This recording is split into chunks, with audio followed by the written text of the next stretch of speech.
Halo, perkenalkan saya Putri Karyanti dengan NIM 181304101 dari Program Studi Pendidikan Biologi Universitas Pendidikan Ganesha. Praktikum kali ini kita akan membahas tentang sistem limfatik. Kita akan membahas tentang perbedaan komponen darah dengan cairan limfo.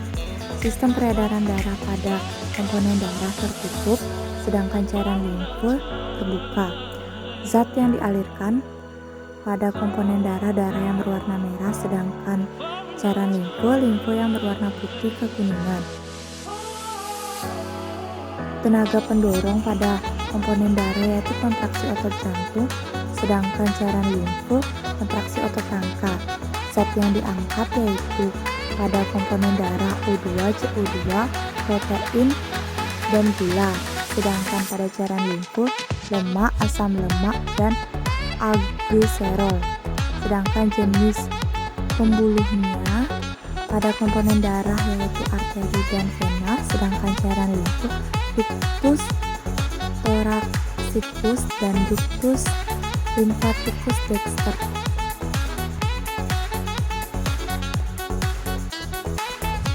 Selanjutnya kita akan membahas tentang fungsi cairan limfe.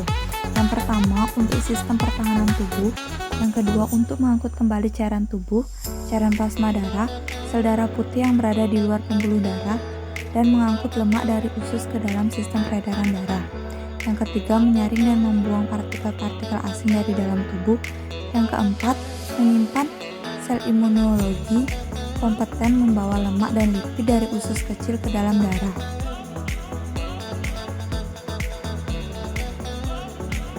Selanjutnya tentang proses peredaran limfe. Peredaran limfe dilakukan oleh sistem limfatik. Sistem limfatik adalah suatu sistem sirkulasi sekunder yang berfungsi mengalirkan limfe atau getah bening di dalam tubuh. Limfe berasal dari plasma darah yang keluar dari sistem kardiovaskular ke dalam jaringan sekitarnya.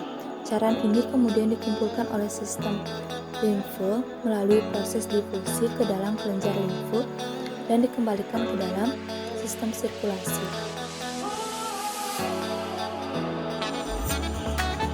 Selanjutnya yaitu pengertian kelenjar limfe. Kelenjar limfe atau kelenjar getah bening merupakan bagian dari sistem limfatik yang berfungsi untuk melawan kuman, virus, dan parasit penyebab infeksi, membasmi sel kanker, dan menghancurkan zat beracun yang masuk ke dalam tubuh. Selanjutnya amandel. Radang amandel atau tonsilitis adalah kondisi di mana amandel mengalami peradangan atau inflamasi. Amandel atau tonsil merupakan dua kelenjar kecil yang ada di tenggorokan. Organ ini berfungsi untuk mencegah infeksi khususnya pada anak-anak. Seiring bertambahnya usia, sistem kekebalan tubuh semakin kuat sehingga fungsi amandel mulai tergantikan. Ketika fungsinya tergantikan, amandel secara perlahan akan menyusut. Radang amandel atau tonsilitis dapat disebabkan oleh beberapa penyebab. Penyebab radang amandel yang paling sering adalah infeksi virus. Selain infeksi virus, radang amandel dapat disebabkan oleh infeksi bakteri. Operasi dapat dilakukan ketika sebagai penanganan radang amandel apabila menangani 3 kondisi yaitu kesulitan untuk makan, tidur, dan bernafas.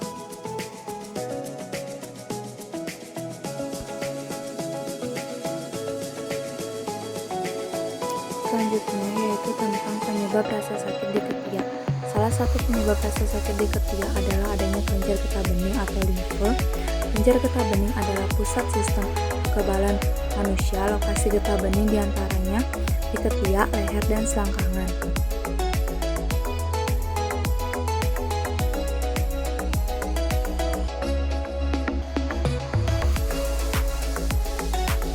Selanjutnya penjelasan yang terakhir yaitu terjadinya edema. Edema adalah pembengkakan yang disebabkan oleh penumpukan cairan pada jaringan tubuh.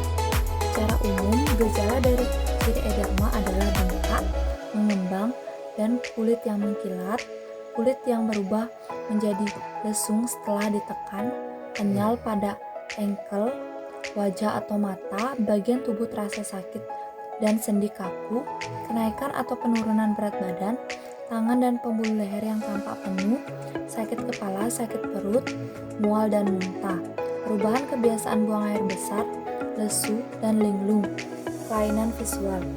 Gejala edama tergantung pada penyebab yang mendasarinya, jenis edama, dan di mana lokasi edama.